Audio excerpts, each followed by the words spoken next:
side of the news, Mr. and Mrs. Ira Komansky of 62 Glendale were rudely awakened when a 2-ton truck veered off the highway into their bedroom, stopping only inches away from the foot of their bed. Both are being treated for shock. That's the lighter side of the news? Let me know when they get to the story on the apartment house fire. I want to see what kind of film the new cameraman came up with. I'm glad you finally gave Alan an assignment. Lou, you sent the kid out on a big story like that? You got to start somewhere. At around 4 this afternoon, fire broke out on the top floor of an apartment house on 3rd Street. It took 2 hours to get the fire under control, as you can see in this exclusive film report. Mr. Grant, here's that film you wanted to see. 2 families were trapped on the roof. Shouldn't Alan have taken pictures of the people on the roof? Or at least the fire. What is that? Oh, it's a brick. It's a close-up of a brick. And it's got ants crawling all over it. The smoke became so thick in the halls that the frantic tenants were urged to jump into the safety nets below. What's that? It's a brick. With ants crawling all over it. I can see they're ants. I want to know why we're showing them instead of the fire. Mr. Grant, maybe Alan's camera slipped. Murray, why did you let this film go on? Did you think this was a National Geographic special? Don't blame me. The kid brought the film in as we were going on the air. And it just didn't occur to me to check to see if there were any ants on it. Mary, where is Alan? He's in the control booth, I think. Tell him I'd like to see him when he gets a chance. Alan, Mr. Grant would like to see you when you get a chance. Tell him to be sure he gets a chance within the next 20 seconds. You better make it right away. And that's the news till now. This is Ted Baxter saying, God bless and toodaloo.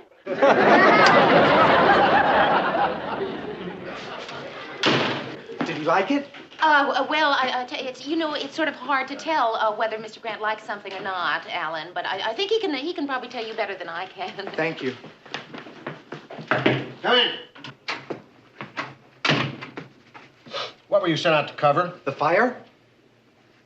That's right. Now, I'm telling myself that this is your first job, so maybe I'm expecting too much of you to know a fire when you see one. Fire is where there's a lot of smoke. Fire is what those big red trucks are usually parked in front of. Fire is red and hot, and the fire is news. I know what a fire is. Okay. I know what happened. You put the wrong lens on your camera. You thought you were shooting the whole building, but you were getting a close-up of the ants. It was an accident. It wasn't an accident. What? Well, I was making a comment by showing the ants. You did that on purpose? I was showing how just a few feet away from the fire, life goes on.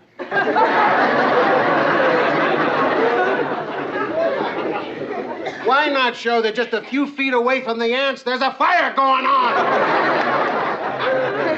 You gonna let me go? No, I'm not gonna let you go.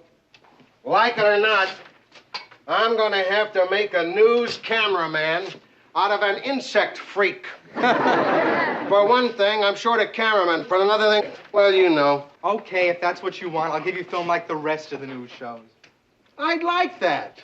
We've never had film like the rest of the news shows. And another thing, you're on call around the clock. I want you to keep us posted where you are every minute. I'm gonna work your tail off. I hope you've found some inspiration from our little chat. Yes, sir. Hi. Hey, Alan, how's the boy? I got really royally chewed out. I guess you heard. Oh, did you? No, you can't ever hear what goes on in Mr. Grant's office. No, my machine makes so much noise. Hey, Mary, has my wife called? No, not yet, Mr. So, listen, you got chewed out. We've all been through the same thing, right, Ted? Right. So don't worry about it. Say, how'd you like to come home with me and have dinner with my wife and me tonight? Oh, no, thanks. Thanks anyway, but... Okay. Good night. You shouldn't be alone, kid. What you need is some company. Now, I've got a manicure. You want to come and watch? Oh, maybe some other time. Thanks anyway, Mr. Baxter. Good night, Mary. Good night, Ted. Well, Hal and I was going to invite you over to my place for dinner. Great. Is 7:30 all right? Yeah.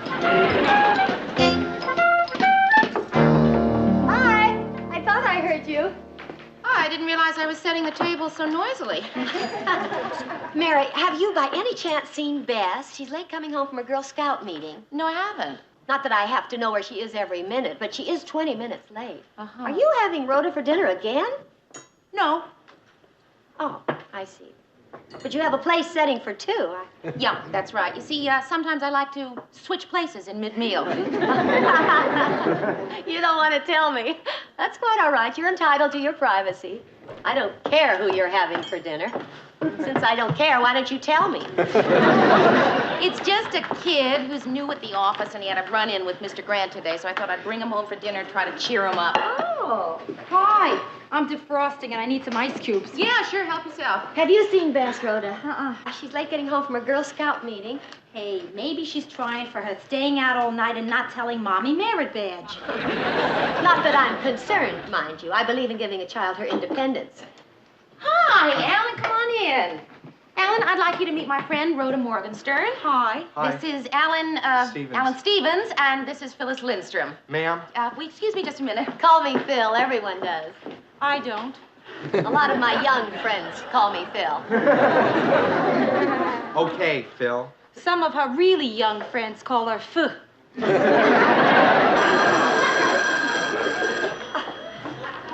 Hello? Oh, hi, dear. Yeah. Okay, sure, I'll tell her. Bye-bye.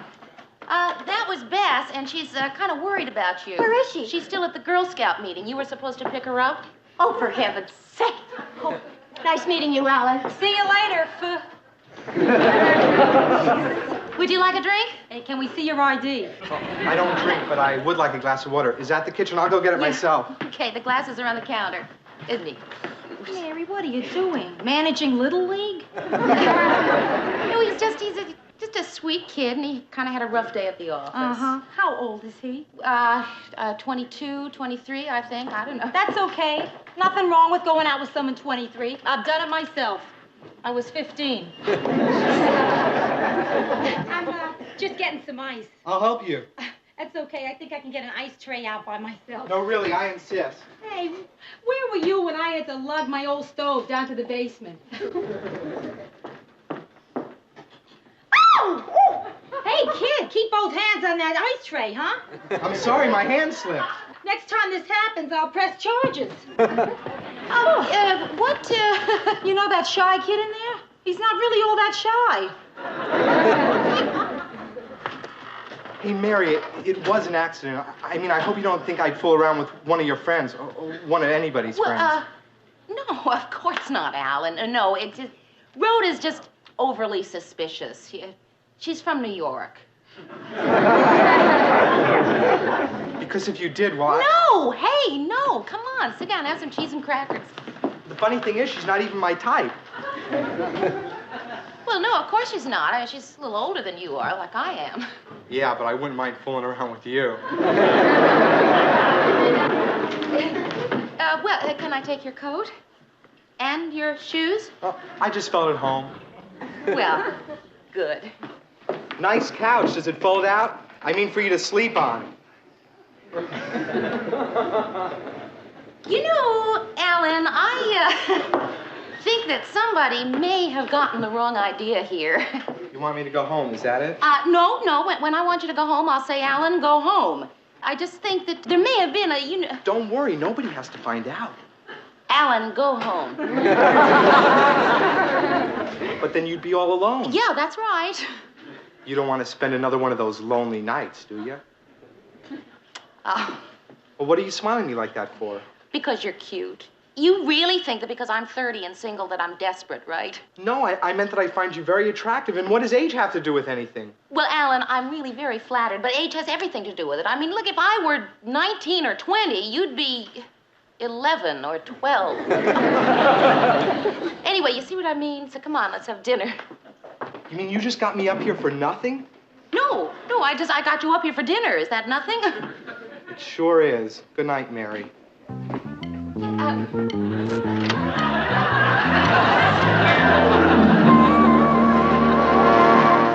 Alan, if you're trying to make us believe that Mary would invite you up to her apartment and then try to come on with you, forget it.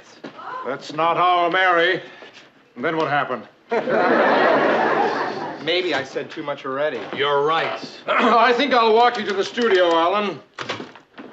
And then what happened? Good morning, all. Oh, hiya, Mary. How'd it go last night? How'd what go? Oh, you had dinner with Alan. Oh, fine. Murray, how did you know that I had dinner with Alan? I didn't invite him until after you left. Oh. Well, he mentioned something. Oh? What did he mention? Well, nothing, Mary, nothing. Well, you know. No, I don't know. Well, I didn't believe him anyway. Mary said that. And then what did she do? Oh. Hi, Mary. Alan, could I see you for a minute? Sure, Mary. Alan, I would like you to tell Murray in front of me exactly what happened last night. I'm sorry. You're right, Mary. I should have kept my mouth shut. It was just dumb bragging. I'm sorry. Bragging? Alan, you... Oh, Murray, you... I would know it. Nothing. It was... Oh, Ted.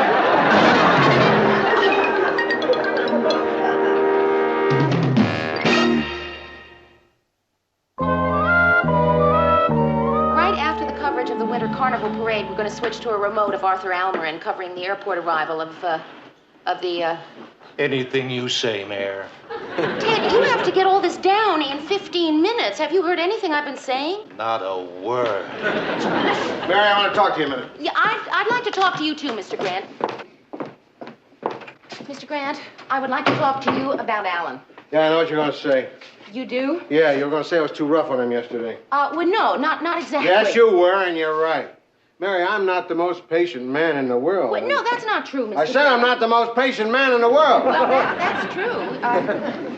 But Alan isn't exactly the easiest person to be patient with. Mr. Grant, I don't know how else to tell you this other than to just come right out and say that Alan has been going around the station telling people... Yeah, he's my nephew. It's true. He's my sister's kid. And, Mary, that's why I got to ask you a favor. Asking favors isn't something I usually do. I'm not good at it. Boy, I'll say I'm not good at it. I forgot my manners. You want a blast? What that kid needs is a little understanding and compassion and all the rest of that bull. You can handle that. And I can't. Okay? Okay, what? Will you do me that favor? What favor? Boy, I told you I wasn't any good at this. I don't know how to ask for favors. I can't do it. Forget the favor. Okay. I'll make it an order. I want you to be understanding and sympathetic and compassionate to that kid. You got it? Oh, Mr. Grant, if it were anybody other than Alan... If it were anybody other than Alan, I'd fire him. You see, she's my only sister.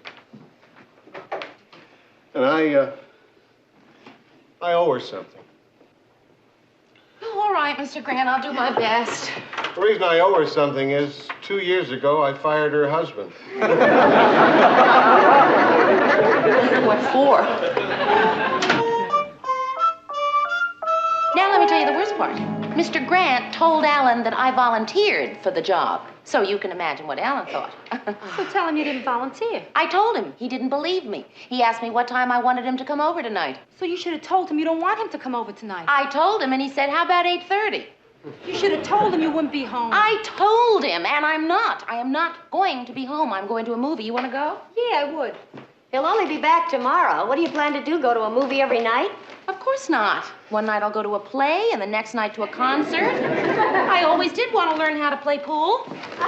What do you expect me to do, Phil? It's so elementary, I shouldn't even have to say it. But he only comes on when it's absolutely safe, with women who wouldn't ever be attracted to him. Only you, Mary. And me. You? When did he ever come on with you? When we first met. I picked up the vibrations when he came on with "Hi, Phil," not "How do you do, Mrs. Lindstrom." Ma'am. He said ma'am. Believe me, Mary, if that boy ever thought someone was going to take him seriously, he would run for the hills. I think I see what you mean, Phil. In other words, if I pretended to be really interested in him, it would scare him off, huh? Exactly. Not in a million years. That is the dumbest idea. Dumb. All right, Mary, all right, all right. Let people give you a lot of modern ideas on how to handle this. As for me, give me good old-fashioned common Freudian psychology anytime. There she is, folks, the sweetheart of Sigmund Freud. You are witty, Rhoda. You really are. Thanks. How much fun it must be for the other girls on your bowling team. Do you find a movie for us to see? Yeah, let's go to the Crestwood. Okay. We're going to the show. I think I'll go upstairs and change. Wait. I want to go with you. I'll wash the coffee cups, Mary. Oh, would you, Phil? Great. I don't want to take a chance of being here in case Alan arrives. Mary, you wouldn't think my idea was bad if you read my copy of Post-Adolescent Social Trauma. Well, fine. I will. Lend it to me sometime. I lent it to you 6 weeks ago. You did? Yeah, and that whole batch of books I brought up for you to read? She figures if you study hard enough, anybody can become a loony. I'll find it for you, Mary. Really, it'll help. Well, Phil, look, I appreciate your wanting to help me out with this problem, but I honestly don't think it'll help. Yes, it will. Wait till I find it. You'll see. Marriage as a competition, the liberated female, the creative neurotic. None of these is it. It must be here somewhere. Let's get out of here, Mayor. If she finds out you're still saving your Nancy Drew book, she'll never hear the end of it.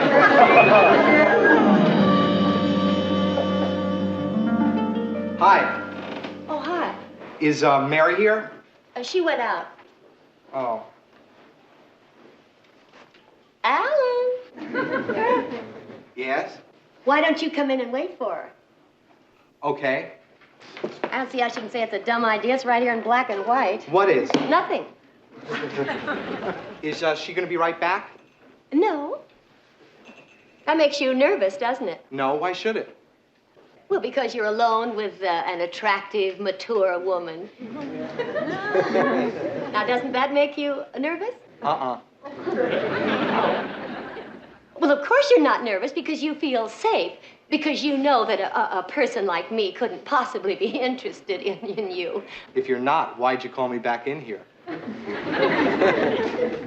That's right, Alan. You're right. I am interested in you. I find you terrifically attractive. Now, how does that make you feel?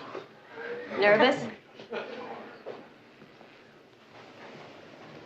That's right, Alan. I understand why you have to leave now, and it's perfectly all right. I'm glad I could clear this up for you. Goodbye, Alan. I do understand.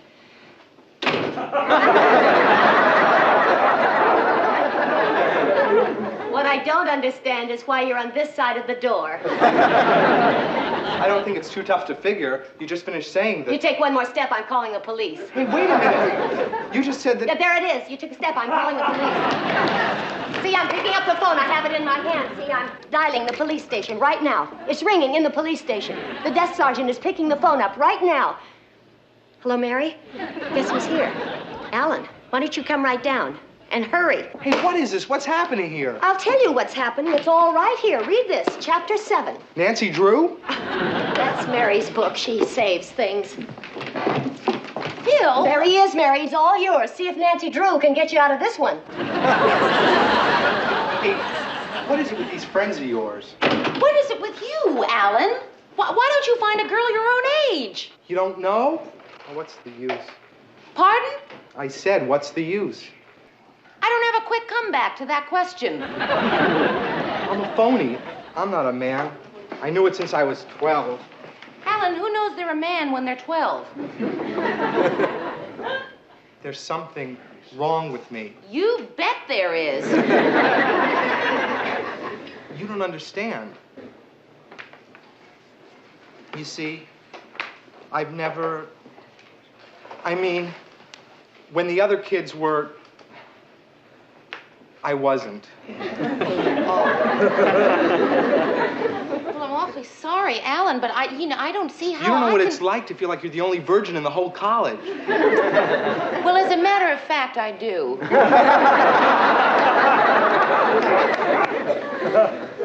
I've been waiting for someone. Someone kind and gentle and compassionate to help me find myself. Well, Alan, couldn't you find a nice girl your own age to help you look?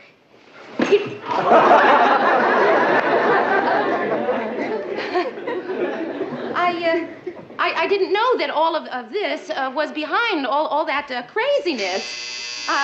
Send away whoever it is. I need to talk to you tonight. Alan, I really do have to go answer the door. Who is it? Lou Grant.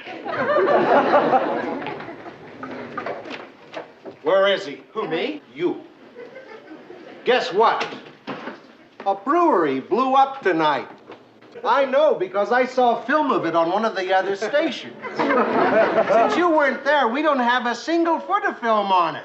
Not even a lousy ant crawling around in a bear suds. Mr. Grant, how did you know that he was here?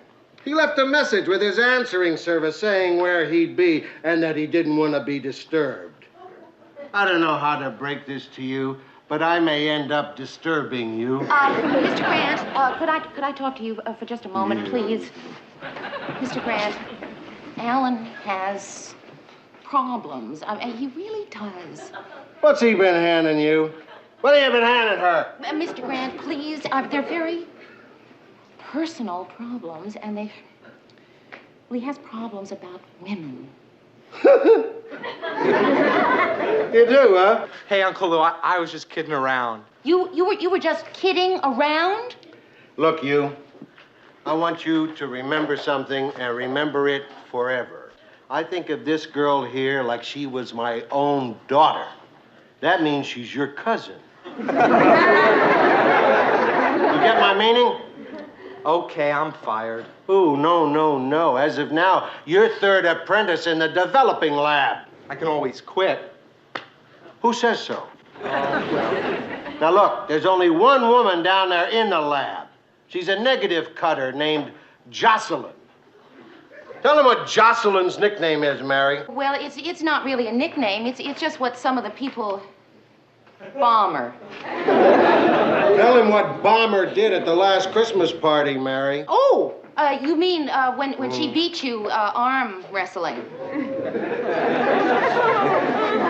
That's the new woman in your life. Bomber. Good night, Uncle Lou. Cousin Mary. Hey, I want to apologize. I mean, he's my family and all Mr. that. Grant, no, please. There's no need. I understand. Look, every family has someone like that. No, you don't understand. In my family, he's the cream of the crop. Good night, Mary. Good night, Mr. Grant.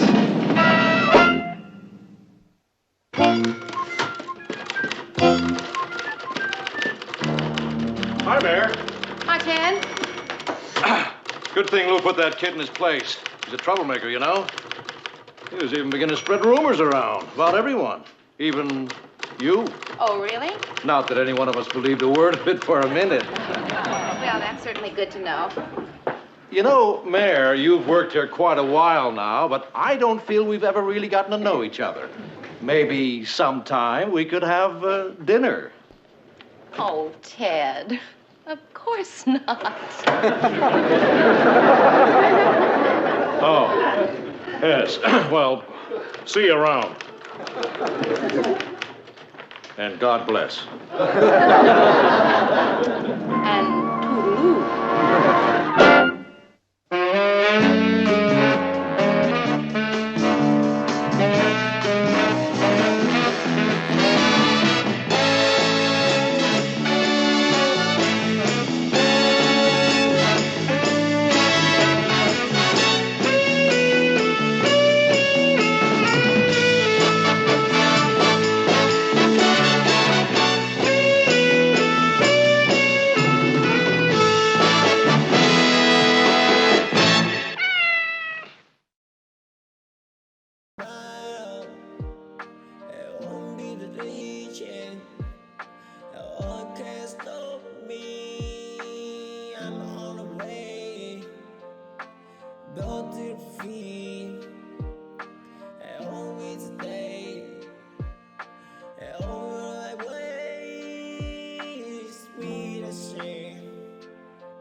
shine my dream. I wake it to doubt, I wanna wait. We ain't in a shack, get to the sand down. I want to eat those pills. Face your side.